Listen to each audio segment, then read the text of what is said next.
Аз съм доктор Вълов и работя 54 години като уши-нос-гърло. Отек 17 години в Белоградчик. Харесах този град и държа за него. Боян Минков го познавам от 30 години.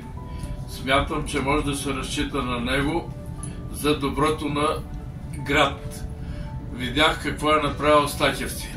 Гласувайте за Боби. Аз съм Боян Минков и искам да видя цялата община Белоградчик най-после съживена. Виждам потенциала на нашия край. Във всяка детска усмивка, във всяка среща с хората, във всеки красив залез над скалите ни. Обединени в идеята, че градът ни ще е такъв, какъвто си го направим ние, можем да покажем, че Белоградчик е уникално място. Място, където младите семейства искат да се завръщат и да изграждат бъдещето си. Заслужаваме по-добър живот. Нас ни е грижа.